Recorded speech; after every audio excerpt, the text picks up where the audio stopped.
You want to talk about Jesus being impressed by someone's giving. He wasn't impressed by the one that was giving thousands of dollars or the one hundreds of dollars.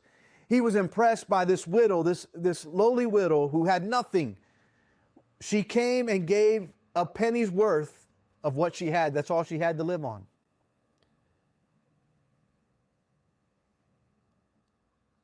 And Jesus was impressed with that. That God honored.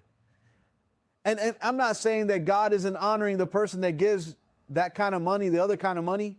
The issue is the heart. It's a matter of the heart. Where's your heart? What's the disposition of your heart? Where are you? How do you see things?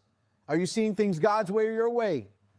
So when you're right with God, you're going to have an open hand of generosity. You're going to be one who is a good steward with his money or her money. You're going to take care of the things of God. You're going to give to the kingdom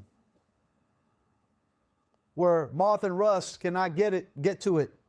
You're going to be rich toward God. So Cornelius was a man of prayer. What do we see here? Go back to Acts 10. Cornelius was devoted. He gave alms. That means he gave to the poor. He gave to the people, the needs there. Obviously, he probably gave his offerings as well in the temple. He did all that. And he prayed continually to God. He was a man devoted to prayer. He followed the example of the Jewish tradition. He prayed 3 times a day, probably. He followed that tradition. And it said, this is what it said. It is said the Jewish day is divided in 12 hours, starting at sunrise. The 3rd hour is 9 a.m. The 6th hour is noon. And the 9th hour is 3 p.m. And this is the moment Cornelius is praying before God, and God meets with him through an angel. God speaks to him through an angel at 3 p.m. in the afternoon. These hours were times of prayer among the Jewish people. Here, let me give you a couple of examples of that. Go with me to Acts chapter 2, verse 15. Sometimes we read these things and we go too fast and go, oh, wait a minute, look here. Look at what we have here, right?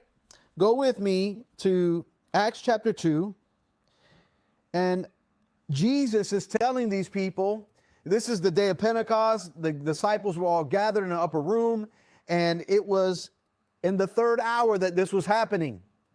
They gathered together in the 3rd hour. What is the 3rd hour? It's a time of prayer. What were they doing? They were praying together, waiting for the promised Holy Spirit.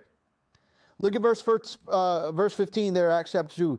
For these people are not drunk, as you suppose, since it is only the 3rd hour of the day. Peter was telling the people that were thinking they were drunk because they were started speaking in tongues and declaring, speaking in different languages. These people are drunk. And he said they're not. It's only the 3rd hour of the day. This is what was promised by the prophet Joel.